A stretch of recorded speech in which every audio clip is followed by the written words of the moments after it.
For the last 800 years, everyone in the galaxy thought they knew one thing for sure. Humans were just farmers. They grew food, wrote some pretty good poetry, and were masters at minding their own business. So, in a huge chamber where 200 different species were screaming about the end of the world, nobody gave the human ambassador a second thought. That was the biggest mistake of their lives. Stick around, and I'll show you why you should never, ever underestimate a farmer. On the main view screen, 12,000 crimson dots swarmed across the star map, a terrifying red tide aimed straight for the galaxy's heart. This was the Krath Dominion, a 50-year reign of terror that fueled everyone's nightmares. They were a species of pure warriors who lived by one simple, horrifying rule: the strong dominate and the weak are ground to dust. They'd already conquered and enslaved billions, wiping 40 entire star systems off the map. And now they were coming for everyone else. It turns out, panic sounds exactly the same in every language. Ambassador Trix, a small, furry creature, shrieked, "We're doomed! They have 12,000 warships and our combined fleets can barely muster 4,000. A massive ambassador who looked like he was made of living stone rumbled, "We will offer them our entire treasury." "You fool," hissed a serpent-like diplomat coiled around a pillar. "The Krath don't make deals, they don't negotiate, they only conquer." The screaming and shouting exploded all over again, a symphony of pure, unfiltered terror. But in a quiet, forgotten corner of the room, the human delegation just sat there. There were only 3 of them. Ambassador Elena Chen, a woman with graying hair that framed eyes as calm and deep as a forest pool, sat between 2 aides who looked like they were about to be physically ill. Nobody paid the humans any mind. When we joined the galactic community 847 years ago, we were so full of excitement. We dreamed of exploring unknown stars and discovering incredible new sciences. Instead, the galactic superpowers took one look at our beautiful green Earth and essentially said, "The galaxy has plenty of soldiers and engineers. What it really needs is a good gardener."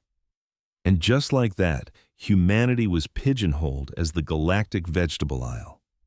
For centuries, they viewed us as simple, harmless, and totally irrelevant, which was exactly what we wanted them to think.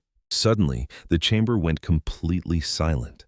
A new face filled the screen, a creature straight out of a nightmare, with skin like gray rock, 4 powerful arms, and eyes that were just pits of bottomless cruelty. This was Admiral Vorath, the supreme commander of the Krath fleet. "Greetings, Galactic Council," he growled, his voice like rocks grinding together. "I have a message from the Dominion." Our High Chancellor, trying his best to sound in charge, could only manage a squeak. "Admiral, let us discuss a peaceful solution." The Admiral let out a laugh, a horrible, grating sound that made your fillings ache. "Peace? You misunderstand. We are not here to talk. We are here to deliver an ultimatum. In 72 hours, our Armada will arrive. You have 2 choices. Option 1, unconditional surrender. Every ship, every planet, every single living thing becomes our property. Option 2, complete and utter annihilation. We will burn your worlds until nothing but scorched rock remains." "That's monstrous," cried Ambassador Trix. "There are billions of innocent lives." "I'm counting on it," Vorath said, a truly horrifying smile spreading on his face. "Everything you hold dear will belong to us, or it will be erased," the voice on the screen boomed, his lipless mouth twisting into a cruel sneer. "Make your decision before we arrive." The connection cut, plunging the room into a stunned silence that lasted for a heartbeat before shattering into total chaos. Ambassadors were openly weeping, shouting into their communicators, ordering their homeworlds to either flee or surrender. But in the middle of the madness, in the tiny human section, Ambassador Elena Chen stood up. She glanced at her aides. "Get me a secure channel to Earth," she said, her voice perfectly level. "You 2 stay put. Watch everything. Update me if anything changes." "Ma'am," one of her aides whispered, his hands trembling violently. "What can we possibly do? We don't have a fleet. We don't have any super weapons. We're just farmers." Elena looked him right in the eye, and for a split second, he saw something else behind her calm gaze, something ancient, powerful, and unbelievably dangerous.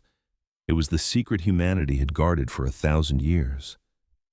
"Just enjoy the show," she told him softly. "Everything is going to be fine."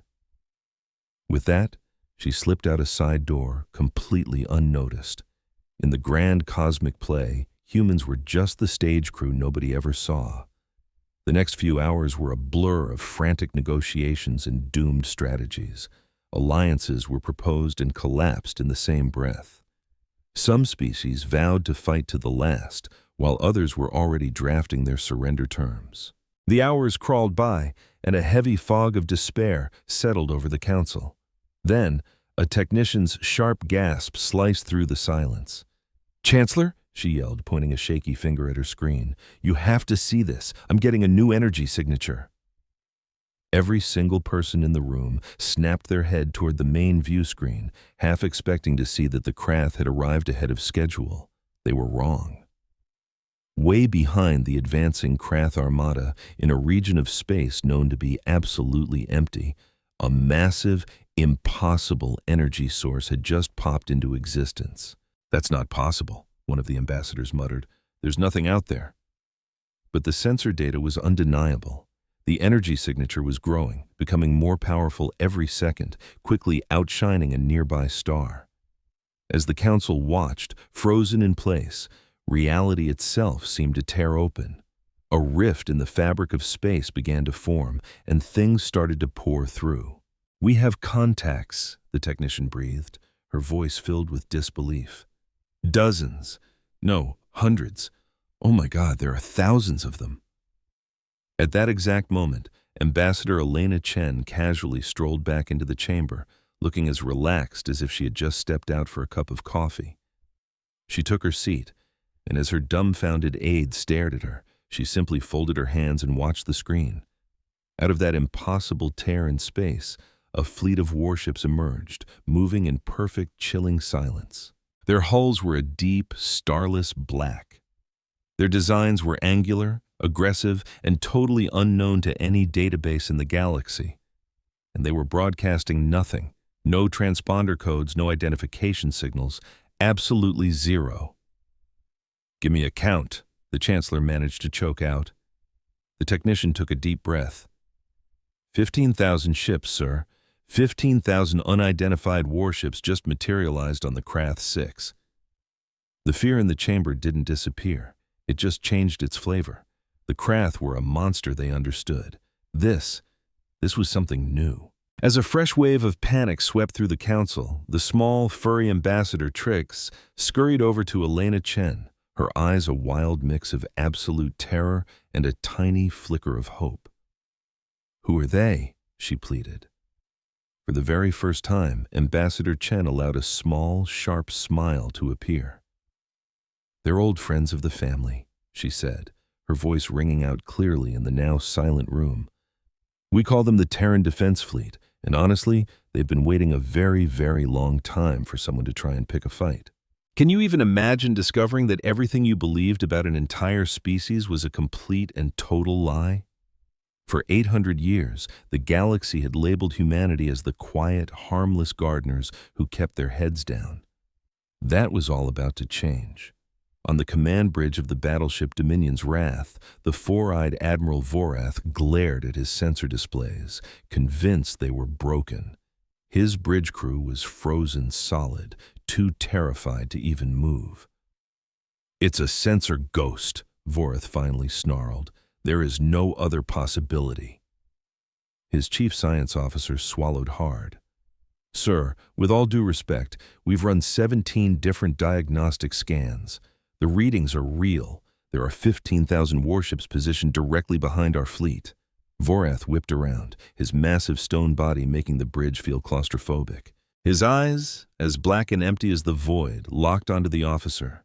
"Fleets do not simply materialize from thin air. They do not exist without any record, and they certainly do not lurk in empty space for no good reason."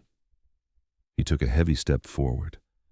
"Find out what I'm looking at, or I will find an officer who can." Just then, another crewman spoke up. "Admiral, the unknown fleet. They're just holding position. They're not moving forward, but they're not backing down either. They're just watching us. Vorath turned back to the view screen.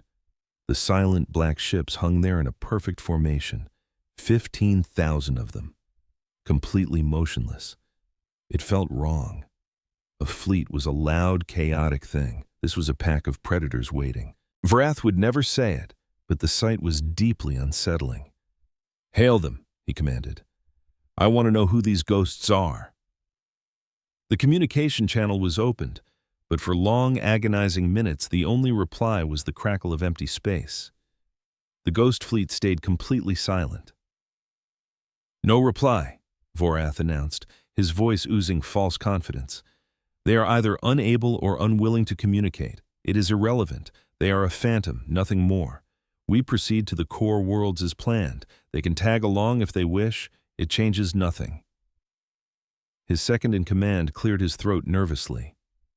"Admiral, perhaps we should investigate. We have zero intelligence on their capabilities. Turning our backs on such a large force is precisely what we are going to do," Vorath snapped, cutting him off. "I've crushed 40 star systems under my heel. I've broken fleets 10 times the size of this one. The word unknown doesn't scare me. It just means it's something I haven't conquered yet." He settled back onto his command throne. "Set a course for the core worlds, full throttle. If these so-called ghosts want to play, they can eat our dust." As the monstrous Krath Armada surged ahead, the Galactic Council was collectively freaking out. This ghost fleet had blinked into existence from nothing. The warmongering Krath were ignoring them, and the entire galaxy was holding its breath. High Chancellor Vathanar had pulled every historian and military analyst from the archives, desperate for even a shred of intel. But the answer that kept coming back was always the same: a whole lot of nothing. These ships weren't in any database, their design was alien, and their origin was a complete blank. According to every record in the galaxy, they just shouldn't exist. "Could they be one of the old races?" Representative Seiler hissed from his seat. "The builders, maybe? The ones who made the stargates?"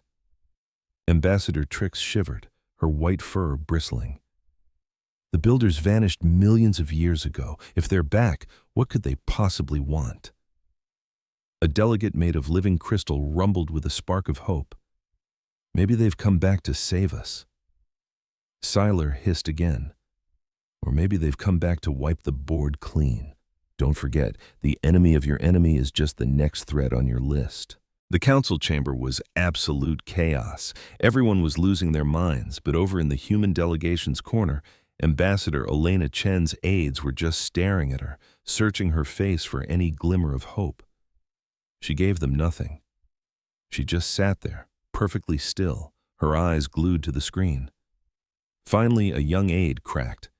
He leaned in and whispered, "Ambassador, you know something. I can tell. What is happening?" Elena slowly turned her head, and her eyes seemed to hold the weight of centuries, a deep well of sadness mixed with a core of pure steel. "Just watch," she said, her voice low but solid as a rock. "And remember this day, because one day you're going to tell your children this story. They'll need to know why this moment changed everything for everyone." Before he could even think of another question, the main view screen exploded with light.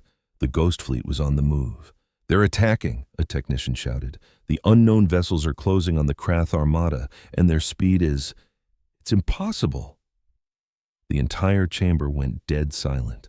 Every single ambassador watched as the wall of black ships simply devoured the distance to the Krath fleet, moving like a single horrifying predator. Aboard his flagship, Admiral Vorath watched with the bored amusement of a seasoned hunter. "Well, it's about time they showed some spine," he sneered. "Let's see what they're made of." He had to admit their formation was impressive. They fly well, I'll give them that.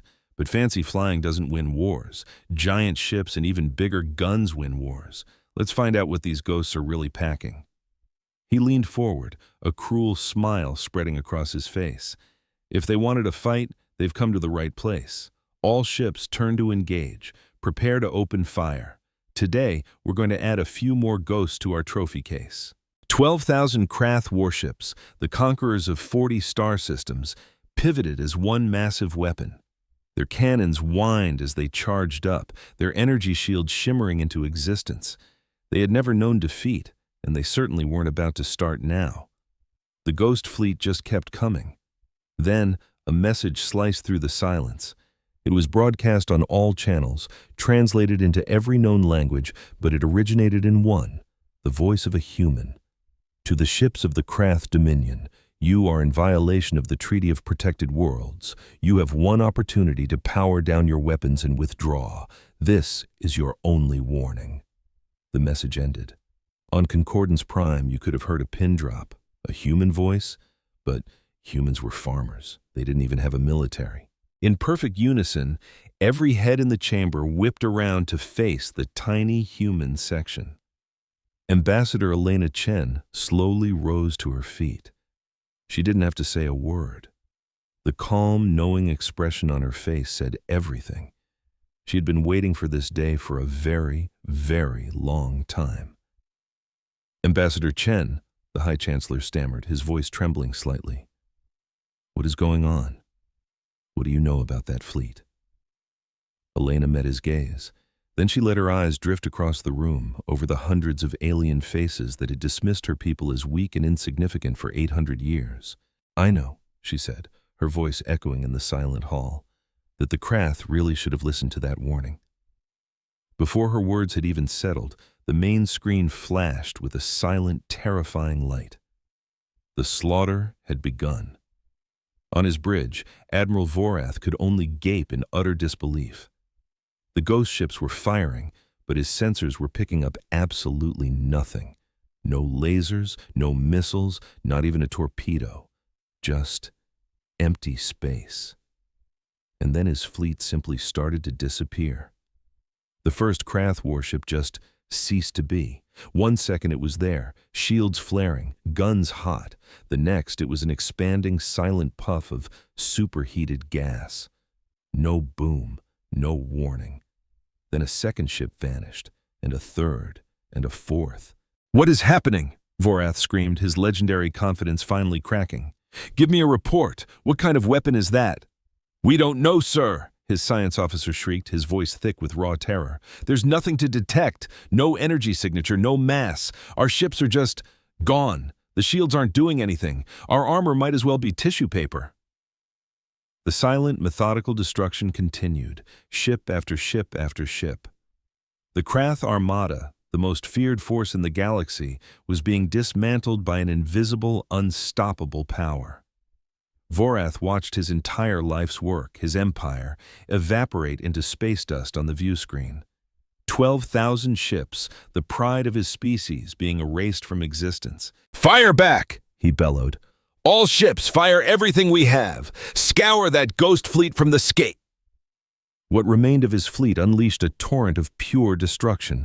Thousands of weapons fired at once, a storm of energy and matter that had leveled entire worlds. But the ghost fleet seemed completely unimpressed.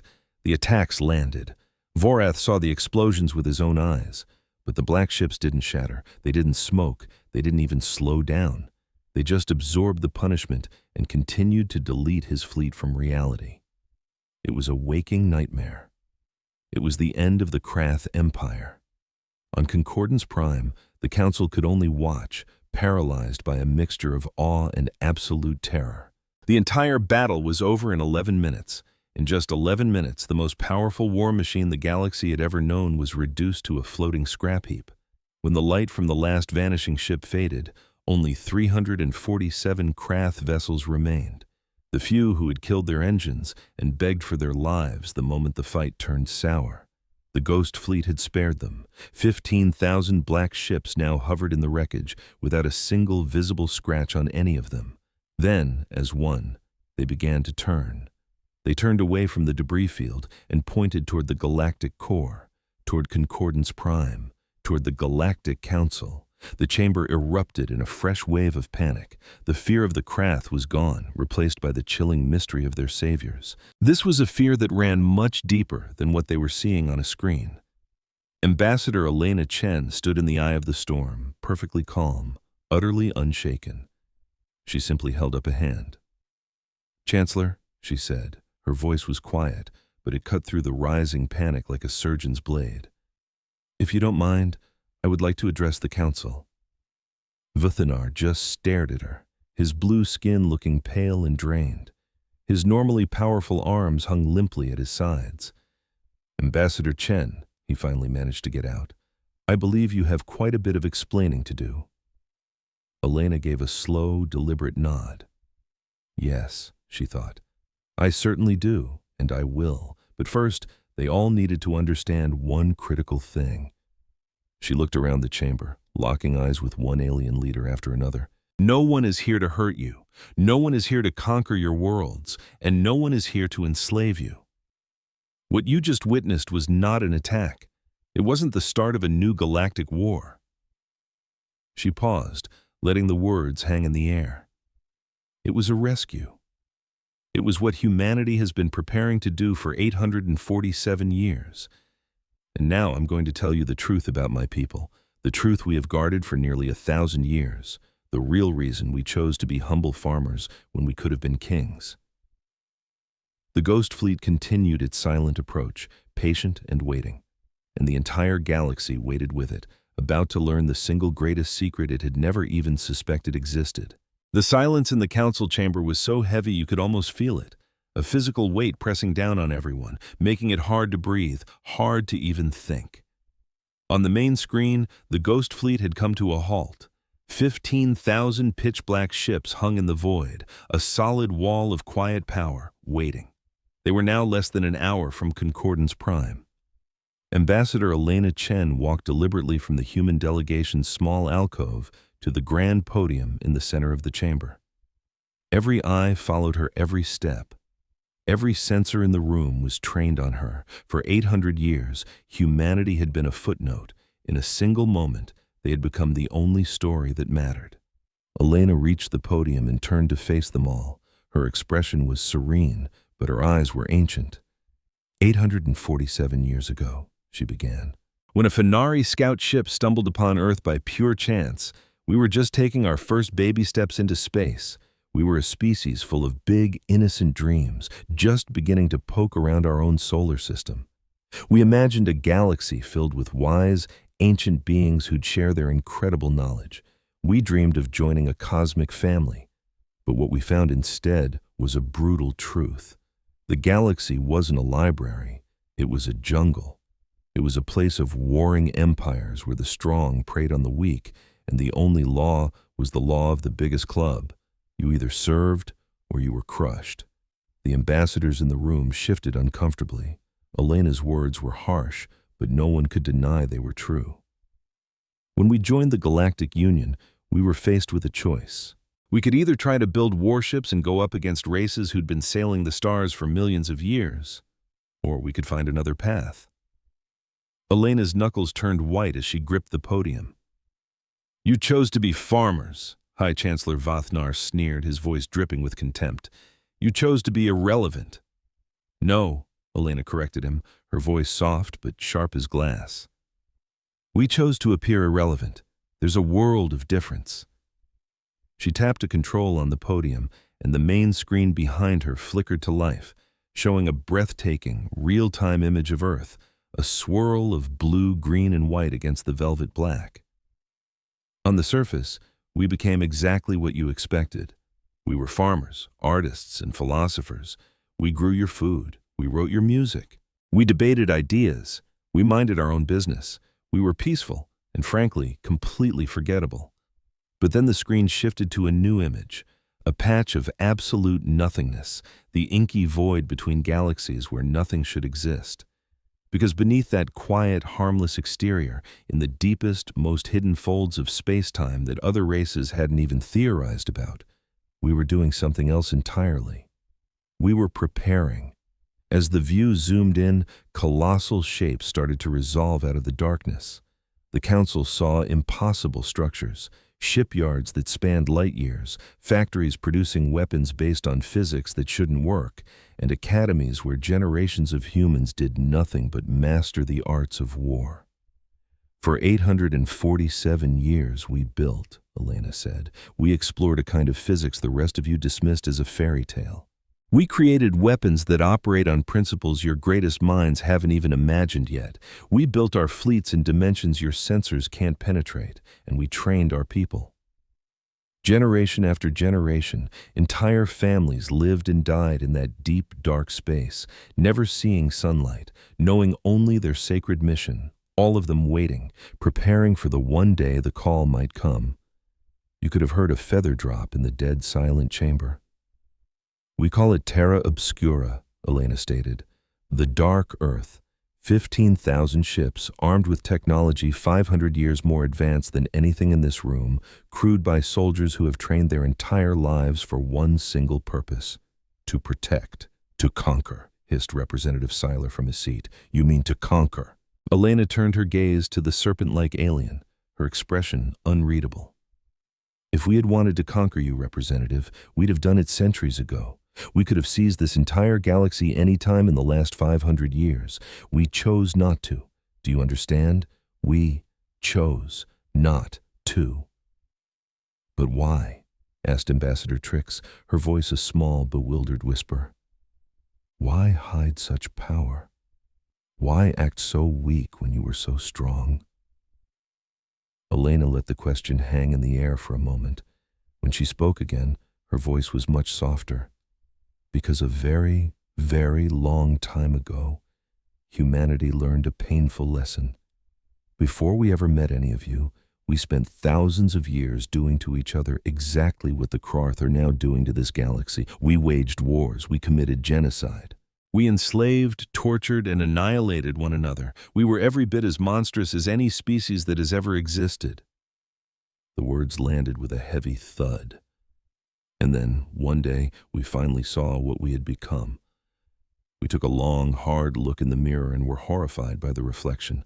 A deep, soul-shattering shame washed over our entire species. We nearly wiped ourselves out before we found a better path. We learned that power without wisdom is just a shortcut to self-destruction. That strength without empathy is just a prettier word for cruelty. We learned that the ability to cause pain is utterly meaningless if you don't have the discipline to choose peace." Elena's eyes swept across the chamber again. "When we joined this community, we saw the same old story playing out, the strong crushing the weak, and we knew if we showed our true strength, we'd just become the new bully on the block. Others would fear us. Fear creates enemies. Enemies lead to war, and war, always, without a single exception, leads to suffering. We had no interest in building another empire. We didn't want to become the new Krarth." "So you hid," the Chancellor stated, his tone flat. "So we hid," Elena confirmed. "We became farmers. We made ourselves small. We let everyone else think they were the powerful ones, the ones in charge. And for every single day of those 847 years, we made an active choice not to use the unbelievable power we had built. Every day, we chose peace." She glanced back at the screen, where the silent ghost fleet hung in space. "But we also made a promise to ourselves and to every human who ever lived. We swore that we would never again stand by and watch the innocent be slaughtered. Never again would we witness a genocide and do nothing. We promised that if a great evil ever rose to threaten the galaxy, we would be its shield." Elena's voice became iron. "The Krarth came to dominate. They came to enslave billions. They came to wipe out entire cultures. They came to repeat the very same horrors humanity once inflicted on itself. And that, representatives, is the one thing we will never, ever allow. Not while a single human still breathes." The chamber remained perfectly still. "We never wanted to play this card," Elena went on. "We hoped this day would never come. For 800 years, we hoped the galaxy would learn to stand up for itself. We hoped peace would win out over war. We hoped cooperation would defeat conquest." She gave a slow, sad shake of her head. "But hope isn't a strategy. The Krarth proved that. 12,000 warships, 40 conquered star systems, and billions in chains. That is what happens when no one is strong enough to say no. That is what happens when evil is left to grow unchecked." On the screen, the wreckage of the Krarth Armada now drifted aimlessly. Thousands of ships, once the most feared fleet in the galaxy, reduced to scrap in 11 minutes. Now you know, Elena said. You know about the ghost fleet, you know where it came from, and you know who we really are.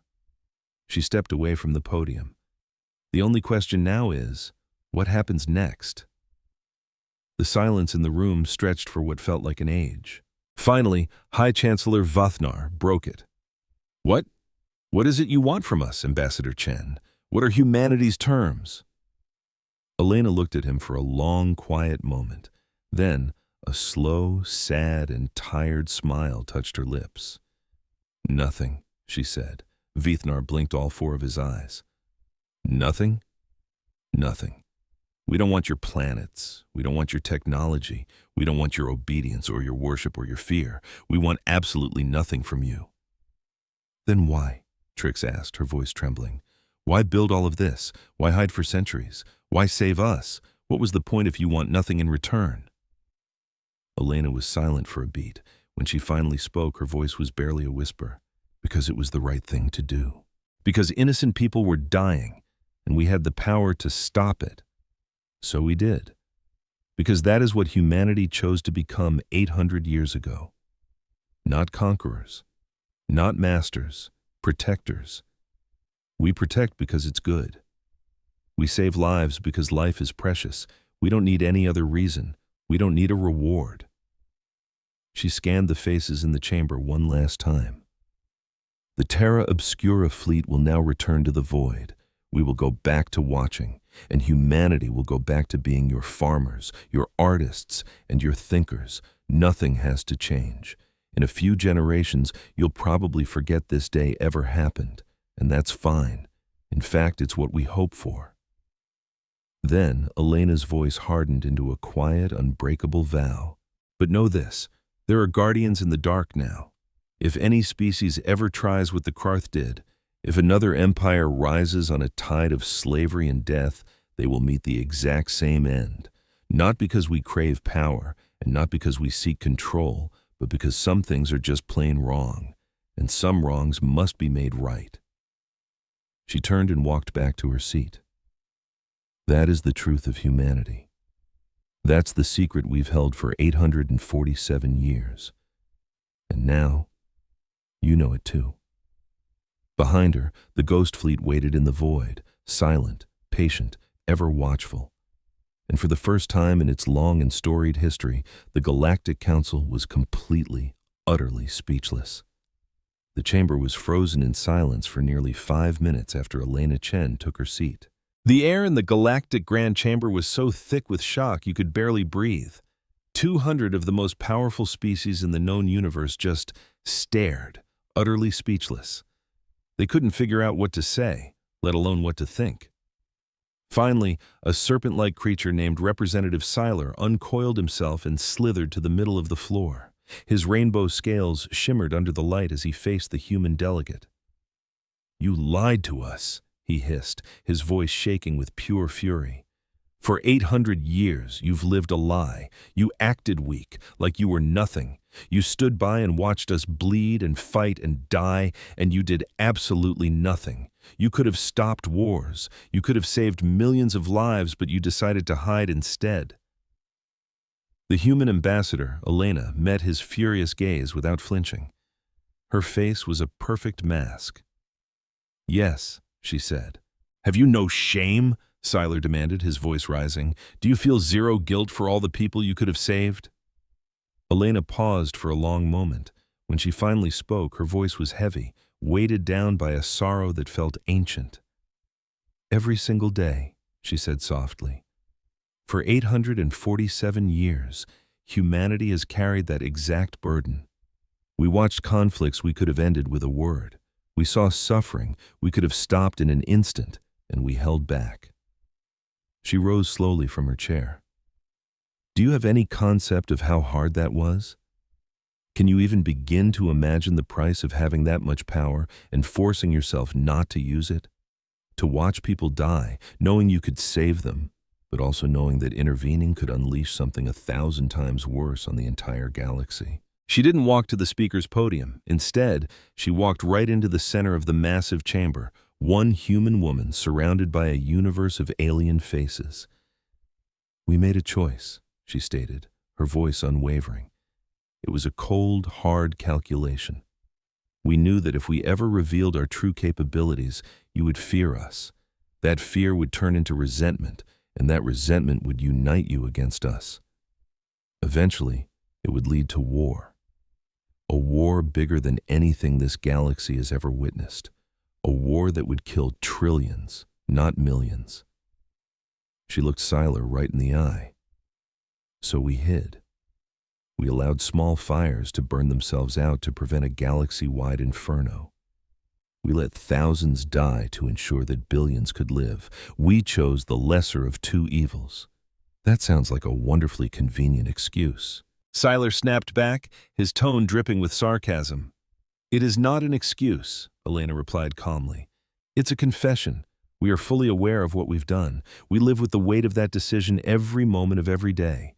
Every single human shares this burden. It's the price we pay to be guardians. You can't save everybody. You can only try to save as many as you can." A fragile, bird-like ambassador named Trix stood up, her small frame trembling. "But why reveal yourselves now? If the entire point was to remain hidden, why tell us the truth?" Elena turned to her. "Because the Krath were different. They weren't just a small fire. This wasn't some border skirmish. They were a plague, determined to consume everything. Every species, every planet, every last living soul in this galaxy would have been either enslaved or wiped out. That wasn't an evil we could stand by and watch. That was the Great War we had spent centuries trying to prevent." She opened her hands in a gesture of openness. "We had no other choice. It was either show our true colors or watch the entire galaxy be extinguished. And whatever our past failures, whatever secrets we've kept, we could not allow that to happen. Humanity may be willing to overlook smaller evils, but we will never, ever stand aside while total darkness threatens to swallow everything." High Chancellor Vathnar, an enormous being in an even more enormous chair, leaned forward. "Ambassador Chen, I want a straight answer to a simple question. I need the truth." "Ask," Elena said. "You claim you want nothing from us. You say you'll return to being quiet farmers. How can we possibly believe you? You've deceived us for 8 centuries. Why should we trust a single word that comes out of your mouth now?" Elena nodded slowly. It was a very fair question. "You shouldn't," she admitted. "Not based on my words. Words are cheap. Anyone can make a promise. The Krath promised freedom right before they burned their first world to the ground. Words are meaningless." She took a small, sleek device from her pocket. With a single touch, the giant viewscreen above them flickered to life. "So let me show you what real trust is." The screen displayed a planet, a truly gorgeous world of deep blue oceans and vibrant green continents. It floated in the blackness of space like a perfect jewel. "We call this planet New Haven," Elena said. "It's one of 12 colony worlds we founded in the deep void, far away from any of your known star maps. It was settled 300 years ago. 7 billion of our people call that world home." She touched another button on the device. The view zoomed out, showing the space surrounding the planet. It was empty, completely and totally empty. There were no defense satellites, no weapon platforms, no fleet of warships in orbit, nothing at all. "New Haven has no military," Elena continued. "No weapons, no shields. If any of you decided to attack it right now, you could destroy it before you even had your lunch." A wave of shocked whispers rolled through the chamber. "This is our proof," Elena declared, her voice crystal clear. "We just gave you the location of our civilians. We just proved to you that they are completely defenseless. If we intended to conquer you, would we give you such a perfect target? If we were your enemy, would we hand you a hostage?" She switched the device off. "Humanity's power isn't just in our starships. Our real strength is our willingness to be vulnerable. We are trusting you not to go and attack New Haven. We are trusting you not to harm our people. In return, all we are asking is for you to trust us not to harm yours." The chamber fell silent once more, but this was a different kind of silence. It wasn't shock or fear. It felt new. It felt like the beginning of understanding. "You could have kept that secret," Vithnar rumbled. "You could have demonstrated your power without ever showing us your weakness. Why tell us about New Haven?" Elena offered a small, sad smile. "Because trust is a gift, Chancellor. It has to be given freely, with no conditions, or it doesn't mean anything. We are giving you our trust. What you decide to do with that gift will show us what kind of galaxy we're really living in." A long moment stretched on. Then, stunning everyone, a colossal creature made of living rock began to speak, his voice sounding like two continents grinding together. "I have lived for 3,000 years, he grated. I have seen empires rise and crumble into dust. I have seen entire species flourish and then fade away. I have seen an ocean of evil and only a tiny drop of good." He paused. "I have never in all my life seen a species reveal its greatest weakness to those it could easily destroy. I have never seen such trust offered so freely. I do not understand humanity. I don't think I ever will, but I believe you, Ambassador Chen. I believe you are exactly who you say you are." One after another, others started to speak. Some were still angry. Some were still terrified. But a new emotion was spreading through the chamber: respect, awe, and maybe even a little gratitude. "What about the Krath who survived?" someone yelled from the back. "The crews on the ships that surrendered? What's going to happen to them?" Elena nodded. "An excellent question. We are not going to execute them. We are not going to enslave them. We will not even punish them." That sent a fresh wave of utter confusion through the hall. "They came here to destroy you," Siler sputtered. "They came to conquer and kill, and you're just going to let them go?" "No," Elena corrected him gently. "We're not letting them go. We're going to help them." She signaled, and the view screen lit up again, showing another planet. This one was wilder than New Haven, a world of sharp mountains and raw, beautiful wilderness. But it was clearly capable of supporting life. "This world has been prepared for the Krath survivors," Elena explained. "It has shelters, supplies of food, clean water, everything they need to build a new life. We will take them there. We will provide them with tools and knowledge. We will give them a chance to create a new civilization from the ground up." "But why?" Trix asked, her voice full of genuine confusion. "They are your enemies. They would have erased you from existence without a second thought." Elena met her eyes. "Representative Trix, do you know why humanity nearly wiped itself out centuries ago?" Trix shook her head. "Because we used to believe that enemies were problems that could only be solved with force. We thought the only way to get rid of evil was to destroy the people who were doing evil things. Kill your enemy, and the war ends. It's simple, clean, and final." Elena's voice became almost a whisper. "But it never ever worked. Every enemy we destroyed just created two more. Sons who wanted revenge, daughters who demanded justice, whole nations that ran on old grudges.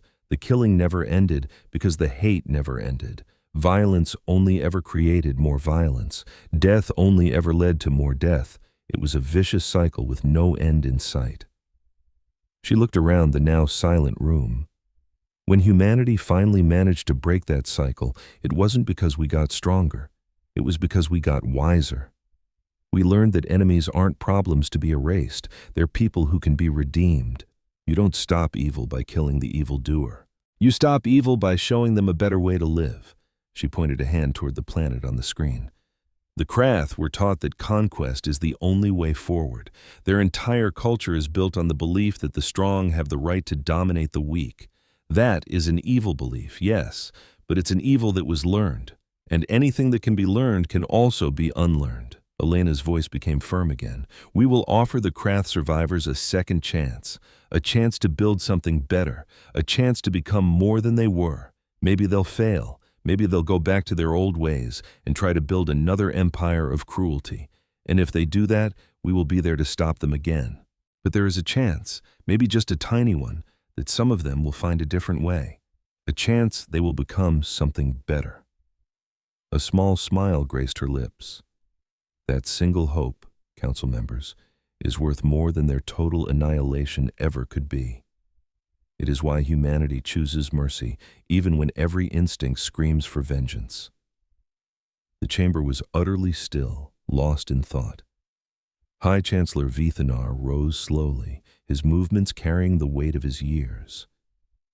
"Ambassador Chen," he said, his voice now filled with a profound respect. "I have served this council for 70 years. I believed I had seen everything, but you have shown me I was wrong. I have never encountered a species like humanity." He offered a formal bow of deference. "On behalf of the Galactic Council, thank you for saving us, for trusting us, and for showing us that true strength is found not in destruction, but in restraint." For 800 years, they called us farmers, the nice, quiet folks you could always count on for a good crop, but never for a fight. They thought we were harmless. They were dead wrong. And when the most feared armada in the history of the galaxy arrived to put everyone in chains, our one secret was the only thing that could stop them. What would you do if telling the truth about who you really are could save the galaxy, but shatter your world forever? Stick around, and I'll tell you what humanity decided. It was only 3 days after the final, reality-bending battle. 3 days since our ghost fleet materialized from the void and dismantled the most powerful navy in the universe as if it were a child's toy. 3 days since humanity's greatest secret was finally out. The story shot across the galaxy like a comet. On billions of planets, people were glued to their holoscreens, replaying the footage of our ships weaving through enemy lasers, their minds struggling to process what they saw. Trillions more listened as Ambassador Elena Chen's speech was translated into 1,000 tongues, telling the story of the humble farmers who were secretly the galaxy's silent guardians. The reactions were all over the place. Countless worlds hailed us as saviors, flooding our systems with messages of thanks. Humans living quiet lives on alien worlds were suddenly being treated like heroes. But for every word of praise, there was a whisper of dread. If humans could hide this kind of power for so long, what else were they keeping secret? Could they be trusted?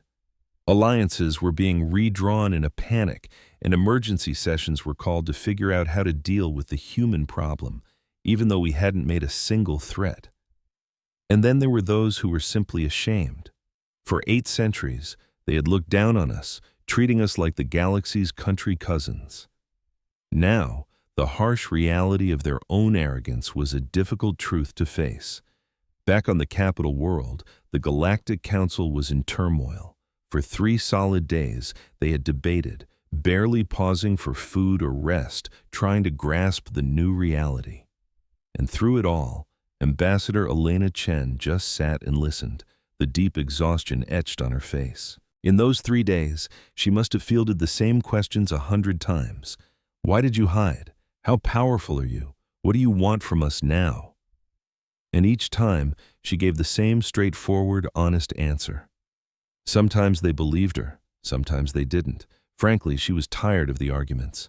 She had laid out the truth. It was up to the rest of the galaxy to decide what to do with it. All she wanted was one moment of peace. A soft chime from her communicator was the perfect excuse to escape. She glanced at the message and slowly rose from her chair. "Pardon me," she murmured to her staff. "I have something I need to see to." She strode out of the cavernous chamber, her footsteps echoing in the long, silent corridors, until she came to a private observation deck. The room was dark, illuminated only by the light of a billion distant stars. A lone figure was standing at the immense window, a woman dressed in a crisp black uniform, Admiral Sarah Okonkwo, Supreme Commander of humanity's secret fleet. Elena came to a stop beside her. For a while, neither of them spoke, just watching the cosmos drift by. "How are the crews holding up?" Elena finally asked, her voice gentle. Sarah heaved a long, weary sigh. "Some of them are just weeping," she said.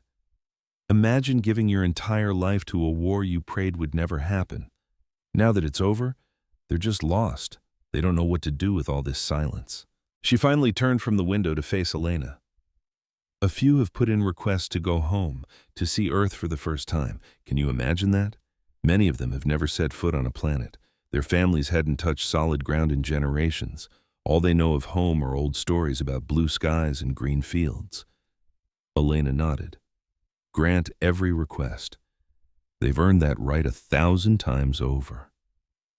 Most aren't asking, though, Sarah added quietly. Most are choosing to head back out, back to the watch. But why? Sarah offered a sad, tired smile. Because the mission isn't over. We stopped the Krath, yes, but there's always another threat. Someone out there who believes it's easier to take than to build. There will always be someone who decides their ambition is worth more than the lives of others. And when that day comes, we need to be there to stop them. She looked back out at the stars.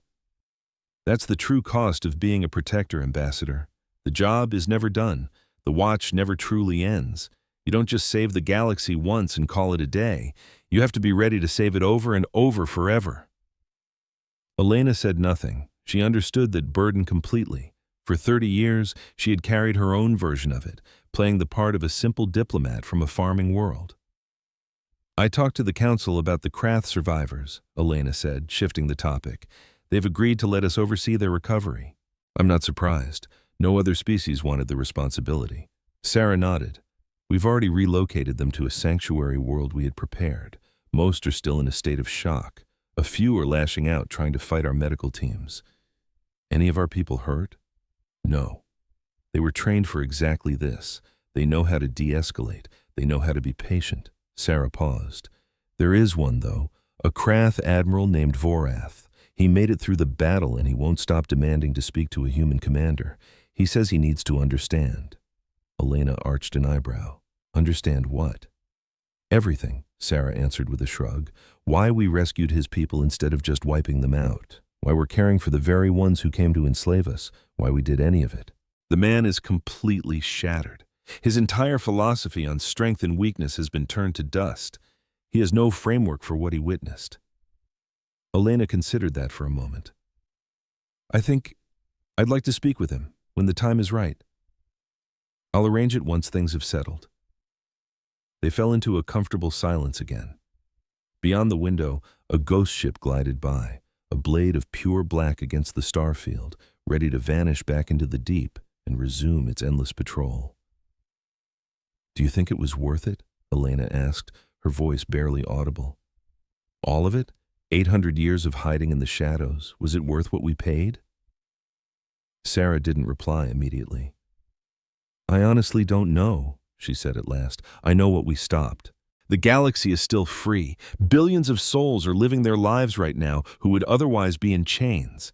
That has to mean something. It has to. She took a breath. But I also know what it cost us.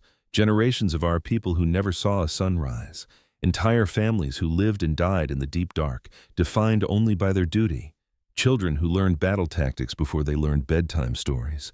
We sacrificed a piece of our soul to shield theirs. Sometimes, I wonder if we gave away too much.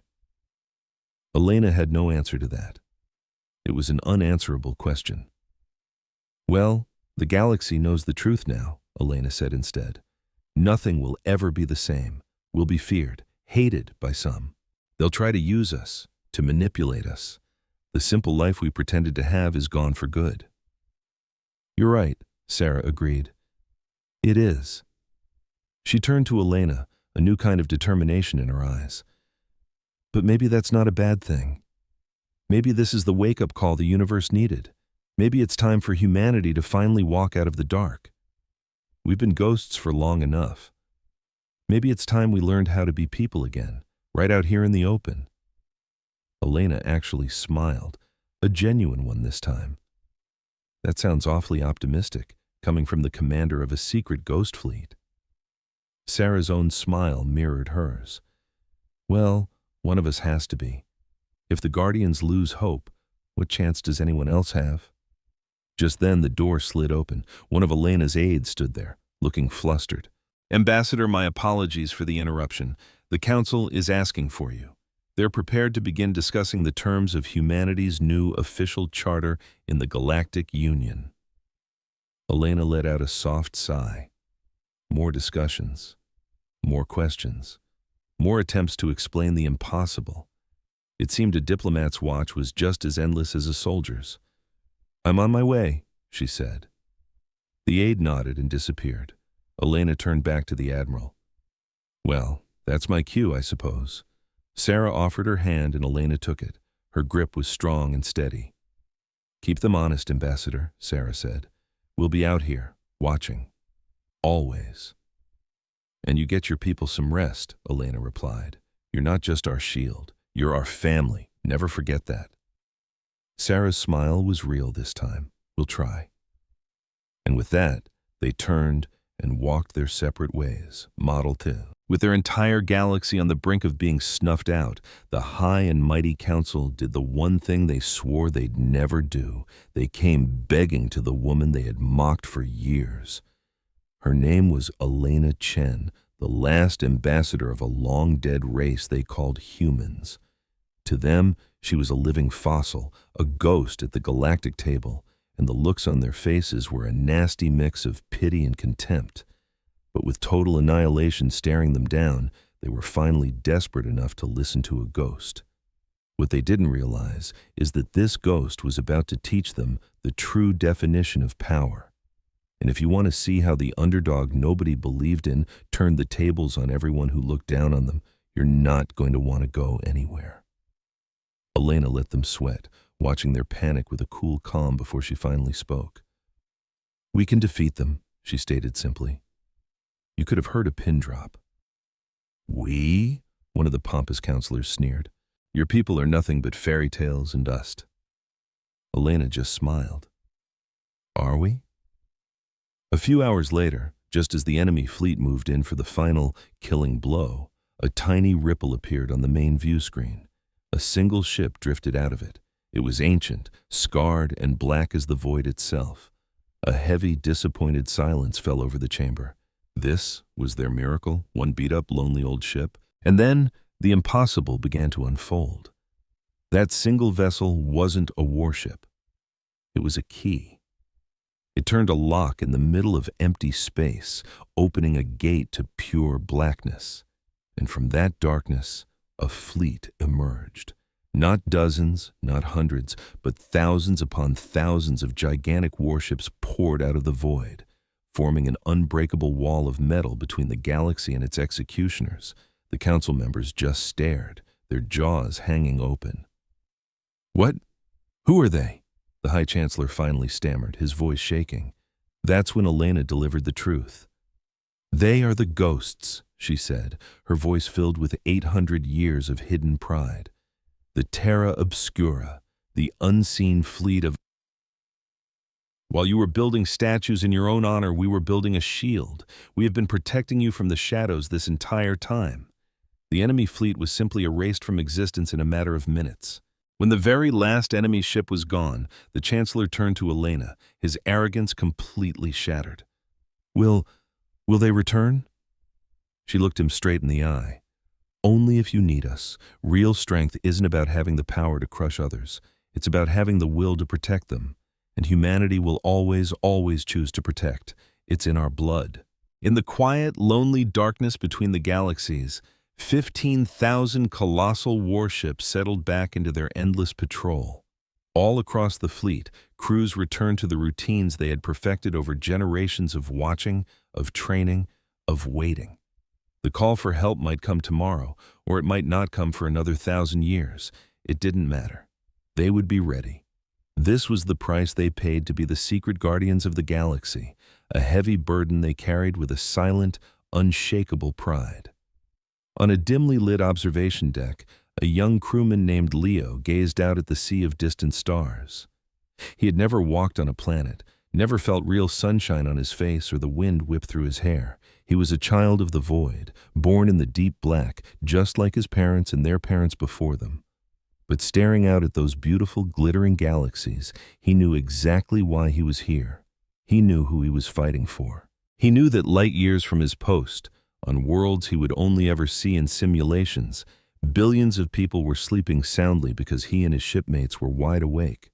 They were free to laugh and to love and to live their lives, all because his family had chosen to live theirs out here in the cold and the dark.